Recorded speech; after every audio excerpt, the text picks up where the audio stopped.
شیطان اس نے اللہ کے حضور قسم کھائی کہ میں تیرے بندوں کو تیرے تک نہیں آنے دوں گا، ان کے دائیں سے آؤں گا، ان کے بائیں سے آؤں گا، آگے سے آؤں گا، پیچھے سے آؤں گا، چاروں طرف سے حملہ۔ کدھر بھاگیں گے؟ ظالم دو راستے بھول گیا، اوپر والا اور نیچے والا۔ جب بندہ دعا کے لیے ہاتھ اٹھاتا ہے یا سر سجدے میں رکھ دیتا ہے، شیطان کچھ بھی نہیں کرتا۔ اس نے خود اللہ کے سامنے قسم کی ہے، مجھے تیری عزت کی قسم، ان بندوں کو تیرے تک نہیں آنے دوں گا، چاروں طرفیں گھیر لوں گا۔ تو اس کے بڑے مکر و فریب اور بڑے طریقے۔ مطاف کے اندر کنکروں پر پیشانی رکھ کے ایک بندہ زاروں کے تار رو رہا ہے اور کیا کہتا ہے، اے اللہ مجھے معاف کر دے، ورنہ قیامت کے دن مجھے نابینا اٹھانا، تیرا کیا تیرے بندوں کا سامنا بھی نہیں کر پاؤں گا۔ اتنے درد سے روتا ہے کہ چلنے والوں کے قدم رکتے ہیں۔ سر پہ کپڑا ڈالا ہے، زاروں کے تار، سسکیاں لے لے کے، ہچکیاں لے لے کے روتا ہے۔ کوئی اس کے پاس کھڑا ہو گیا، اس کی کمر پہ ہاتھ پھیر کے کہتا ہے، حوصلہ رکھ، اللہ بڑا کریم ہے، اللہ معاف کر دے گا۔ خیر جب وہ شخص رو رو کے آہوزاری کر کے اپنے رب کے حضور یہ تمنائیں کر کے اٹھ کے جانے لگا، تو اس شخص کو شوق تھا کہ میں دیکھوں یہ ہے کون۔ اتنا خوف خدا، اتنا ڈر رہا ہے، پتہ نہیں کون ہے، کیا گناہ کر بیٹھا ہے۔ لیکن جب اس صاحب نے سر اٹھایا تو اس کی چیخ نکل گئی، فائزہ ہوا شیخ عبد القادر جیلانی۔ تو یہ زاروں کے تار رونے والا شیخ عبد القادر جیلانی تھا۔ ساری زندگی خدمت خلق میں بسر ہوئی، اللہ کے حکام بجا لاتے ہوئے، لیکن خوف خدا، خشیت الہی کا عالم ہے۔ حضرت جنید بغدادی کے پیر ہیں حضرت سری سکتی رضی اللہ تعالیٰ عنہ، رشتے میں ماموں بھی لگتے ہیں۔ تو حضرت جنید بغدادی کو حضرت سری سکتی رضی اللہ تعالیٰ عنہ نے ایک دن وصیت کی۔ حضرت جنید کہتے ہیں میرے پاؤں تلے سے زمین سرکنے لگی، فرمانے لگے بیٹا جب میں مر جاؤں تو میری قبر بغداد سے باہر بنانا۔ میں نے پوچھا حضرت کیوں؟ لوگ تو بغداد میں دفن ہونے کو ترستے ہیں۔ کہا میری بدعمالیوں کی وجہ سے بغداد کی مٹی میری لاش قبول کرنے سے انکار نہ کر دے۔ الذین یبیتون لربہم سجدا وقیاما، یہ وہ لوگ ہیں جو اپنی راتیں سجدے میں اور قیام میں بسر کرتے ہیں۔ ہم تو 4 نمازیں تسلسل سے پڑھ لیں تو بے نمازیوں کو حقیر سمجھنے لگ جائیں، لیکن یہ کیا ہے، زندگی ذکر و فکر میں گزرتی ہے، سجدہ و قیام میں راتیں بسر ہوتی ہیں، لیکن عرض کیا کرتے ہیں، مالک ہم سے جہنم کا عذاب پھیر دے۔ آؤ میں اور آپ اپنے گریبان میں جھانکیں، اپنے من میں اتریں، اللہ نے ہمیں کتنی نعمتیں عطا کی ہیں، کیا کچھ نہیں عطا کیا۔ ہماری راتیں کیا قیام اور سجدوں میں بسر ہوتی ہیں۔ ہماری 5 نمازیں بھی پوری ہیں، اگر ہماری 5 نمازیں بھی پوری نہیں اور سجدہ و قیام بھی ہمیں نصیب نہیں ہے تو پھر افسوس ہے ہمارے جینے پر۔ جب کسی سے پیار پیدا ہوتا ہے تو پھر یہ آرزو مچلتی ہے کہ میں اس کے ہونٹوں سے سنوں کہ میں تم سے پیار کرتا ہوں۔ تو بندہ ہو کے پیار رب سے کرتا ہے تو پھر دل میں آرزو تو مچلتی ہے کہ کانوں میں کوئی نغمے رس گولیں اور کوئی مجھے کہے کہ تم پیار کرتے ہو تو وہ بھی تم سے پیار کرتا ہے، تو زندگی کی ساری تھکن اتر جائے۔ تو کہا کہ یہ سننا چاہتے ہو نا، یہ آرزو ہے نا تمہاری، تمہارے رت جگے، تمہاری راتوں کی تنہائیوں میں سجدے، تمہارا دن رات رکوع قیام اور تمہارا اس کے حضور پیچ و تاب اور اضطراب، اور زندگی کا یہ سارا تمہارا لف و نشر اس کی ذات کی رضا کے لیے ہے نا۔ تم چاہتے ہو کہ ہمارا رب ہم سے راضی ہو جائے، کبھی کعبے کے چکر کاٹ رہے ہو، کبھی پتھروں کو چوم رہے ہو، حجر اسود کو چوم رہے ہو، کبھی ملتزم پہ لپٹ لپٹ کے آہوزاریاں کرتے ہو، کبھی مطاف میں پیشانی رگڑتے ہو اور کبھی حتیم میں روتے ہو۔ تم اسی تڑپ میں ہو نا، یہی بتانا چاہتے ہو نا کہ ہم تجھ سے پیار کرتے ہیں، یہی بتانا چاہتے ہو نا کہ ہم تجھ سے محبت کرتے ہیں۔ کبھی سحری کے وقت مصلی بچھاتے ہو، تمہارے آنسو مصلی میں جذب ہوتے ہیں اور مصلی بھیگ جاتا تمہارے آنسوؤں سے، کوئی دیکھ نہیں رہا ہوتا، لیکن تمہارے دل سے یہ ہوک اٹھتی ہے جس کے لیے یہ آنسو جذب ہو رہے ہیں وہ تو دیکھ رہے نا، تمہیں یقین ہوتا ہے، لیکن محبت میں عجب تکرار کی خو ہے، کہو نا کہ مجھے تم سے محبت ہے، تو پھر یہ خو جو طبع کے اندر ہے، بندہ سننا چاہتا ہے، وہ بے تابیاں اسے تنگ کرنے لگ جاتی ہیں، اس کے اندر اداسیاں پیدا ہوتی ہیں کہ یار میں تو اس سے پیار کرتا ہوں، میں تو اس سے محبت کرتا ہوں، وہ بھی کرتا ہوگا، یہ تو یقیناً اس نے مجھے توفیق سجدہ نصیب ہی تب کی ہے، لیکن میں بھی تو سننا چاہتا ہوں کہ وہ مجھ سے پیار کرتا ہے، میرے سجدوں کا مل ڈالا اس نے، اگر میں گلی گلی کی خاک چھانی اور نگر نگر گھوم کے اس کے حرم کے چکر کاٹے اور دیوانہ وار گھوما تو وہ بھی تو کہے مجھے تیرے چکر عاشق زار نظر آ رہے ہیں اور میں تجھے پسند کرتا ہوں، تو چکر کاٹ رہا ہے، میرے حرم کا طواف کر رہا ہے، میں تیرے اوپر رحمت نچھاور کر رہا ہوں، تو سننا چاہتا ہے بندہ کہ وہ بھی کہے کہ ہاں تیری محبت قبول ہوئی، تیری محبت مراد کو پہنچی۔ تو آواز آئی تم یہ چاہتے ہو نا کہ وہ بھی تم سے محبت کا اظہار کرے اور اعلان کرے اور اس کی محبت کا تمہیں یقین تو ہے لیکن وہ مزید جو ہے وہ اذعان و یقین کے سانچے میں ڈھل جائے، تو کہا کہ یہ اگر تم چاہتے ہو تو تم ایک طریقہ بتاتا ہوں، تم محبت کا جواب چاہتے ہو، تم ان سجدوں کا جواب چاہتے ہو، تم طواف اور ان چکروں کا جواب چاہتے ہو، تو تمہیں بتاتا ہوں میرے رسول کی چوکھٹ پہ آؤ اور ان کی اتباع کرو، ان کی اتباع کرو۔ تم نکلے تو محبت کرنے تھے، تم عاشق زار بنے تھے، لیکن یحببکم اللہ، وہ خدا ہو کہ تم سے محبت کرے گا۔ اچھا یہاں میں ایک اور جملہ کہنا چاہوں گا اور وہ یہ کہ یہاں ذکر کیا گیا حضور کی اتباع کا، تو اتباع سے قبل بھی محبت، اتباع کے بعد بھی محبت۔ قل ان کنتم تحبون اللہ فاتبعونی یحببکم اللہ، یعنی اتباع سے پہلے بھی محبت، اتباع کے بعد بھی محبت۔ تو کوئی اتباع لالچ میں بھی ہوتی ہے، کسی غرض میں بھی ہوتی ہے کہ میں اس کی بات مانوں تو مجھے یہ ملے گا، لیکن کہا کہ تم نے میرے رسول کی اتباع ایسی کرنی ہے جس کے آگے بھی محبت ہو، جس کے پیچھے بھی محبت۔ جب تم محبت کے دائرے میں رہ کے اتباع اور فرما برداری اور انقیاد اور اطاعت کے زمرے میں آ جاؤ گے تو پھر تم تو نکلے تھے رب سے پیار کرنے کے لیے، لیکن وہ رب ہو کے خود کہتا ہے میں اب تم سے پیار کرتا ہوں، اور درمیان میں اتباع میرے حضور کی آئی۔ یہ مائک جس کمپنی نے بنایا ہے، جب ہم مارکیٹ سے خرید کے لائے تھے تو اس کے ساتھ ایک چھوٹی سی بک بھی آئی تھی جس میں یہ بتایا گیا تھا کہ اس کو ہم نے استعمال کیسے کرنا ہے،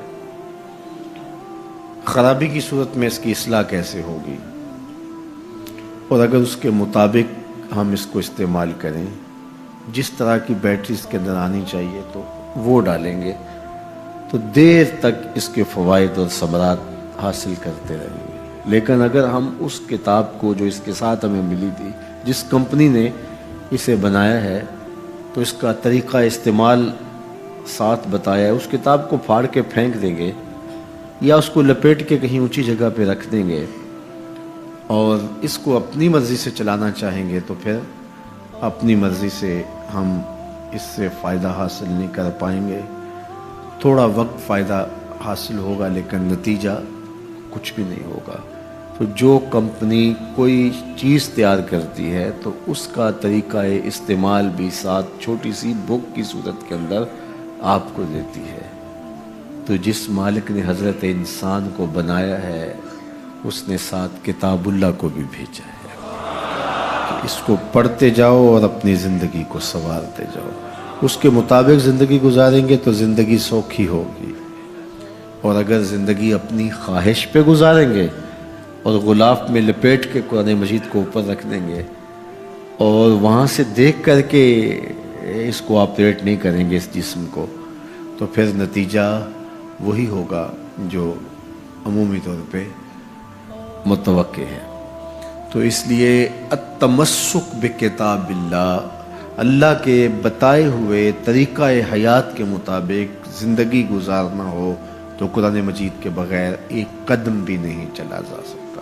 گر تو می خواہی مسلمان زیستن، نیست ممکن جز با قرآن زیستن، اگر تو مسلمان بن کے جینا چاہتا ہے تو قرآن مجید کے بغیر ایک قدم بھی نہیں چل سکتا۔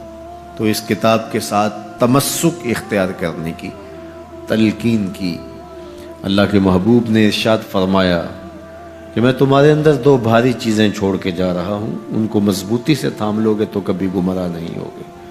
اولہما کتاب اللہ، ان میں سے پہلی چیز اللہ کی کتاب ہے، فیہ الہدی والنور فخذوا بکتاب اللہ واستمسکوا بہ، اس میں ہدایت ہے، روشنی ہے، اس کو مضبوطی سے پکڑ لو، اچھی طرح سے تھام لو، تم گمراہ نہیں ہوگے۔ یار جو شخص نابینا ہے اسے کیا پتا کہ یہ پھولوں کی بہاریں کیا ہوتی، جو پیدائشی نابینا ہے اسے کیا پتا ہے کہ آسمان پر بزم کواکب کے رنگ کیا ہیں، اسے تتلی کے پروں میں قدرت کی سنائی کا کیا اندازہ ہو سکتا ہے، اسے مور کے پروں میں رنگوں کی مینا کاری کا کیا اندازہ ہو سکتا ہے، اسے پھوٹتے جھرنوں، بہتی ندیوں اور کوسے قضا کی رنگینی اور دھنک کی شوخیوں کا لطف کیسے نصیب ہو سکتا ہے، اس کو کیا پتا حسن کیا ہوتا ہے، اس کو کیا پتا جمال کیا ہوتا ہے۔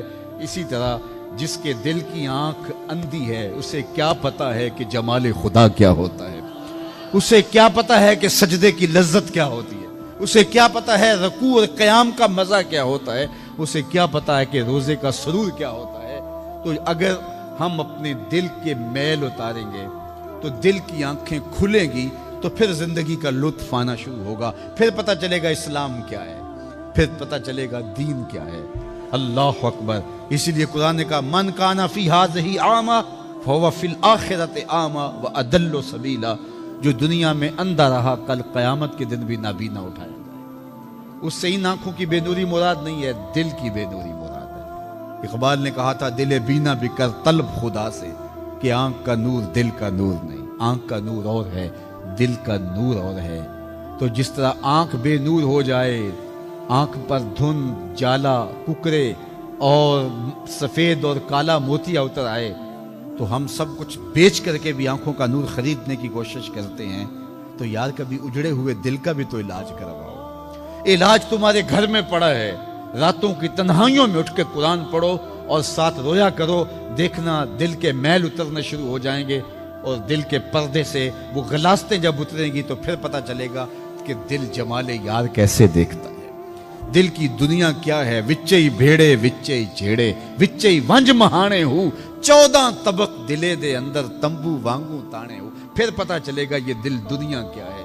پھر اس کی تڑپ، اس کی بے چینی، اس کا اضطراب زندگی کا حاصل بن جائے گا۔ پھر زندگی کی بے چینیاں، دل کی بے چینی اور دل کا محبوب کی یاد میں تڑپنا تمہیں سرور دے گا۔ پھر تم ایک ایک عضو میں دل مانگو گے۔ وہ مزہ دیا تڑپ نے میری آرزو ہے یا رب، وہ مزہ دیا تڑپ نے میری آرزو ہے یا رب، میرے دونوں پہلوؤں میں دل بے قرار ہوتا۔ پھر سمجھ آئے گی کہ یہ دل کتنی قیمتی شے ہے۔ اللہ نے بدن میں آنکھیں بھی دو رکھی ہیں، کان بھی دو رکھے ہیں، ہاتھ اور پاؤں بھی دو رکھے ہیں، لیکن دل ایک ہی رکھا ہے، اور دل عرش اللہ ہے، اللہ کا عرش ہے۔ پھر پتہ چلے گا۔ تو آئیے دل سے زنگ اتاریں، میل اتاریں، دل مصفا ہو، دل خوبصورت بن جائے، پھر دل کی کشکول پھیلا کے پھر عرض کریں ہر تمنا دل سے رخصت ہو گئی، اب تو آجا، اب تو خلوت ہو گئی۔ لیکن یہ میل کچیل سے ہٹا ہوا ہوگا تو گندی جگہوں پہ محبوب تو نہیں آتے ہیں۔ تو حسد، حقد، کینے، بغض، نفرتیں یہ ہم پالے رکھتے ہیں۔ اپنی زندگی کو ہم نے خود بوجھل بنایا ہوا ہے۔ میاں حسد کرنے سے محسود کا کیا ہوگا؟ ہم اپنے آپ کو تلخی میں مبتلا کیے ہوئے ہیں۔ بغض رکھنے سے مبغوض کا کیا ہوگا؟ ہم اپنے آپ کو بوجھ میں مبتلا کیے ہوئے۔ تو اپنے دل سے یہ سارے بوجھ اتار کر کے جب دل کو مصفا اور مزکا کریں گے تو پھر دیکھیے کہ دل کے آئینے میں کیسے جمال یار دکھائی دیتا ہے۔ تو اس دل کی اصلاح ہوگی کثرت کے ساتھ قرآن مجید کی تلاوت کرنے سے۔ تو راتوں کی تنہائیوں میں اٹھ کے قرآن پڑھو، دیکھنا کہ کیسے دل کے زنگ اترتے ہیں۔ بعض لوگ بڑی عجیب خبر سناتے ہیں، میاں تمہیں کیسے پتا؟ وہ کہتا ہے میں رات اچانک نیند نہیں آ رہی تھی تو ایک چینل کھولا تو اس میں یہ خبر چل رہی تھی۔ تو میں نے کہا تجھے نیند نہیں آ رہی تھی، تو نے چینل کھولا، کاش تو قرآن کھول کے بیٹھ جاتا، تجھے وہ دکھائی دیتا کہ تیرا اندر تیرا باہر روشن ہو جاتا۔ تو راتوں کی تنہائیوں میں اٹھ کے قرآن مجید پڑھنے کا مزاج پیدا کریں، اپنی صبح کا آغاز قرآن مجید کی تلاوت سے کریں، اپنے دن کو سمیٹیں، سونے کی تیاری کریں، سورہ ملک سے اپنے معاملات کو سمیٹیں۔ یہ چند دن کر کے دیکھ لیں۔ اور اگر آپ کو معاشی مسائل ہیں، مشکلات ہیں، تو سورہ واقعہ اس کے لیے اکسیر ہے۔ صرف 3 رکوع ہیں، اتنی اکسیر کہ جس کی زندگی میں سورہ واقعہ آ گئی وہ مشکلات میں مبتلا نہیں ہوتا، اللہ اس کے لیے رزق کے دروازے کھول دے۔ مدینے کی گلی سے میرے حضور کا گزر ہوا، ایک ایسا مکان بن رہا تھا جس طرز کے مکان کو حضور پسند نہیں کرتے، تو پوچھا یہ کس کا مکان ہے؟ کہا فلاں انصاری کا۔ حضور گزر گئے، کسی نے اس کو جا کے بتایا حضور تیری گلی سے گزرے تھے، تیرے مکان کو دیکھا، شاید حضور کو پسند نہیں آیا۔ چہرہ بتا رہا تھا حضور کا کہ تیرا مکان اچھا نہیں لگا۔ انہوں نے کدال لیا اور مکان زمین کے برابر کر دیا۔ چند دن کے بعد حضور کا پھر گزر ہوا تو دیکھا کہ مٹی کا ڈھیر پڑا ہوا ہے، ملبہ پڑا ہوا ہے۔ کہا اس شخص کو بلاؤ، بلایا گیا، کہا میں گزرا تھا، تیرا مکان بن رہا تھا، اب مٹی کا ڈھیر پڑا ہے۔ حضور میں نے گرا دیا۔ فرمایا کیوں؟ عرض کی سنا تھا آپ کو پسند نہیں، سنا تھا آپ کو پسند نہیں۔ میں اور آپ اپنے اندر اترے اور دیکھیں ہمارا کیا کیا حضور کو پسند۔ محمد دی زیارت محمد دے رنگ وچ اے ٹھگ بازیاں جانے پیارا محمد صلی اللہ علیہ وسلم۔ جب ان کے ہوئے تو پھر اپنی خواہش رہی کہاں؟ اپنی رضا کو محبوب کی رضا میں فنا کر دینے کا نام ہی تو محبت ہے۔ تیرے ہندیاں سندیاں محبوبہ میں کافر ہواں جے میں ہواں، اپنی نفی کرنے کا نام ہی تو محبت ہے۔ لیکن میں اپنی خواہشات کا پتلا ہوں اور عاشق رسول بھی ہوں، کیسی عجیب کہانی ہے۔ میں اپنی آرزوؤں کا بندہ بھی ہوں اور عاشق رسول ہوں، کیسی عجیب کہانی ہے۔ جب ان کے ہو گئے پھر اپنا کچھ نہ رہا۔ محبوب کی رضا میں اپنے آپ کو گم کرنے کا نام محبت ہے۔ جب ان کے ہوئے تو پھر زندگی کا جمال، زندگی کا نور نصیب ہوا، زندگی کی حقیقتیں ہاتھ آ گئی۔ میں عاشق رسول کہلاتا ہوں، حج اور عمرے بھی کرتا ہوں۔ میں 1.25 لاکھ مرتبہ جو ہے وہ ہر ہفتے میں درود بھی پڑھتا ہوں۔ میں محفل میلاد کرواتا ہوں، پوری دنیا کے نعت خواں جمع کرتا ہوں، لیکن حضور کی سنت چہرے پہ سجانے کی توفیق نہیں ہے۔ مجھے حضور علیہ الصلوۃ والسلام کے بتائے ہوئے طریقے کو اختیار کرنے کی ضرورت نہیں ہے۔ صاحب سوچیں کہیں آپ اپنے آپ سے دھوکہ تو نہیں کر رہے؟ ان سے تو نہیں کیا جا سکتا، ان سے دھوکہ کون کرے؟ وہ تو جانتے ہیں کون کہاں کھڑا ہے۔ میرے حضور بولے یاری لا تو پاک نبی سنگ اے پر پوری یاری، یاری لا تو پاک نبی سنگ اے پر پوری یاری، پھر درود قبول ہے تیرا لکھ نہ لو ایک بار۔ پھر نہ لاکھ مرتبہ پڑھنا، ایک بار ہی پڑھ لینا وہ بھی قبول ہے۔ اشہد بلال عند اللہ اشہد، پھر بلال کا اشہد بھی قبول ہے۔ وہ چہرہ اور چہرے کا دل نہیں دیکھتے، بندے کا دل دیکھتے ہیں۔ تو جب تم اپنے باطن کو حضور کے نام پہ لگاؤ گے تو پھر ایک ایک عمل ان کی سنت کی اتباع میں۔ یہ صوفی کی علامات ہیں۔ رنگ برنگے کپڑے پہن لینے سے صوفی نہیں بنتا، مختلف رنگوں کے پٹکے باندھ لینے سے صوفی نہیں بنتا، صاحب بھنگ گھوٹ کر پینے سے صوفی نہیں بنتا، ڈھول کی تھاپک پر ناچنے اور رقص کرنے سے صوفی نہیں بنتا، مختلف تصوف کی اصطلاحات کو یاد کر لینے سے صوفی نہیں بنتا، محمد عربی کی غلامی سے صوفی بنتا ہے، حضور کی چوکھٹ کی فقیری سے صوفی بنتا ہے۔ طائف کے بازاروں میں لوگوں نے پتھر تک مارے، نالین خون سے زخمی ہو گئے، اور ادھر سے حکم بھی آتا ہے محبوب بولو تو صحیح۔ ان پہاڑوں کو ایسے جو ہے وہ جوڑیں گے کہ یہ درمیان میں پس کے رہ جائیں گے، عذاب کے فرشتے حاضر ہو کے پیشکش کرتے ہیں، لیکن میرے حضور فرماتے ہیں نہیں، میں رحمت بن کے آیا ہوں۔ وہی رحمت للعالمین نبی فتح مکہ کے دن حکم دیتے ہیں کہ ابن خطل کو قتل کر دو، اس کی لونڈیوں کو قتل کر دو۔ یہ حضور کا گستاخ تھا، ہجو کیا کرتی تھی اس کی لونڈیاں، گا گا کے حضور کی اہانت کیا کرتی تھی۔ اس نے سوچا بچنے کی کوئی صورت نہیں ہے تو کعبۃ اللہ کے پردے کے اندر چھپ گیا۔ پوچھا گیا یہ تو کعبہ کے پردے کے اندر چھپ گیا ہے، یہاں پناہ لے لی ہے؟ کہا یہیں سے نکال کے قتل کر دو. یہ میرے نبی کا اختیار ہے.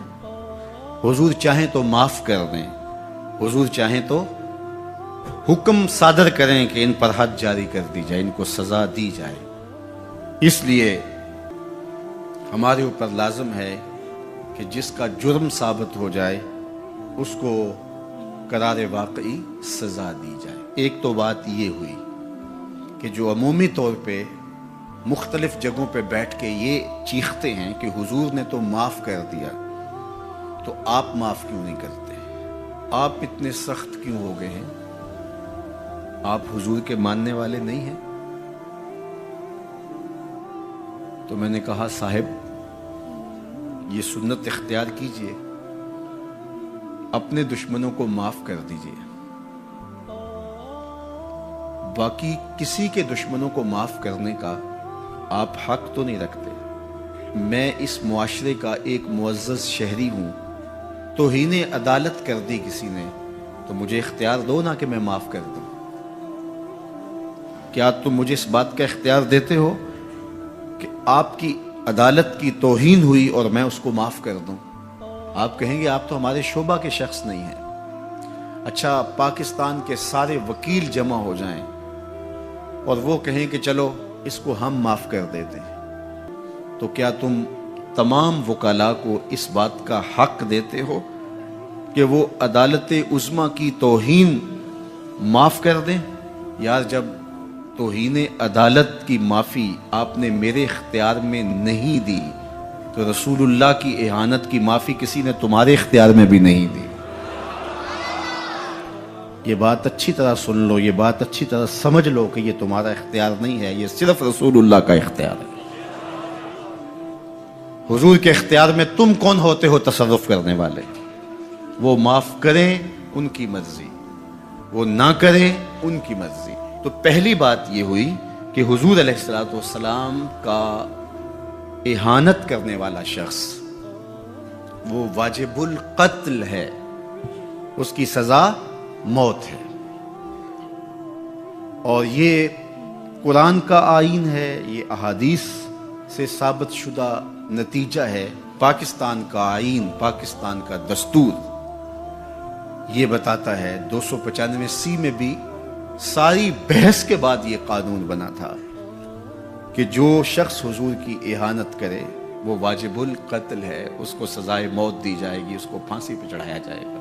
جب پاکستان کا آئین بنا ہے, پاکستان کا قانون بنا, پھر کیوں بنایا ہے اگر اس قانون کو نافذ نہیں کرنا؟ اب تک پاکستان کے اس قانون کو عملی طور پہ کسی پر بھی نافذ نہیں کیا گیا. جب سے یہ قانون بنا ہے یہ قانون کی حد تک ہے اور غیر مؤثر ہے.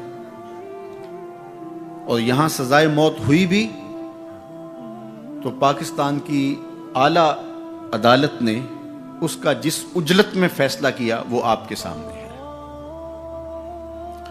اس فیصلے نے امت مسلمہ کو دکھی بھی کیا ہے, مضطرب بھی کیا ہے, عدالتوں سے لوگوں کا اعتماد بھی اٹھ گیا ہے. اور دوسری بات, ان حالات کے اندر پاکستان کے وزیر اعظم نے جس طرح جلتی پر تیل ڈالا ہے اور جس طرح کی گفتگو کی ہے, کیا ایک وزیر اعظم کو یہ زیبا ہے؟ رعایا اولاد کی طرح ہوتی ہے. اس تقریر نے جلتی پر تیل کا کام کیا. تیسری بات میں آپ سے یہ کہنا چاہوں گا کہ اس وقت ہم پراکسی وار میں ہیں. ہمارا دشمن ہمارے وجود کو برداشت نہیں کرتا. ہم ایٹمی قوت ہیں اور وہ ہمیں صفحہ ہستی سے مٹانا چاہتا ہے. پاکستان کے اندر یہ جو آئین 295C ہے, مغرب کو ایک آنکھ نہیں بھاتا اور وہ چاہتے ہیں کہ یہ قانون غیر مؤثر تو ہے ہی ہے, یہ قانون ختم بھی ہو جائے. اور ایک تیر سے وہ کئی شکار کرنا چاہتے ہیں کہ قانون بھی توڑ دیا جائے اور یہ وطن بھی توڑ دیا جائے. لیکن ہمیں سوچنا ہے حضور سے ہمارا رشتہ لازوال ہے اور یہ ملک بھی اپنا ہے. اس لیے احتجاج ہمارا جمہوری اور آئینی حق ہے، اور اس کو ہم جس انداز میں بہتر سمجھتے ہیں احتجاج ریکارڈ کروانا چاہیے۔ کسی نے بیان دے دیا، کسی نے تحریر لکھ دی، کسی نے کالم لکھا، کسی نے میڈیا پہ آ کے اپنے جذبات کا اظہار کیا، کسی نے اداروں کو پیغام دیا، کسی نے احتجاجی مظاہرہ کر کے جلوس نکال کر کے اعلان کیا، کسی نے دکان بند کر کے اس بات کا اعلان کیا کہ ہم تمہارے اس فیصلے کو قبول نہیں کرتے۔ تو یہ ہمارا آئینی جمہوری دستوری حق ہے کہ ہم اپنے جذبات کا اظہار کریں، لیکن ہمیں اس موقع پہ گہری نظر رکھنا پڑے گی کہ دشمن اس سے فائدہ حاصل نہ کرے۔ اپنے لوگوں کو مرتب اور منظم رکھا جائے۔ جذبات کے اس ماحول کے اندر بھی ہم اپنی گفتگو کو پورے غور و فکر کے ساتھ تول کے بولنے کا مزاج بنائیں، تاکہ ملک کے اندر کوئی ایسی صورتحال پیدا نہ ہو۔ اللہ میرے وطن کی حفاظت کرے اور ہم سب کو حضور علیہ الصلوۃ والسلام کے ساتھ لازوال محبتوں کا جو رشتہ ہے اس کو نبھانے کی توفیق دے، حضور کے سامنے حشر کے دن ہم شرمندہ نہ ہوں۔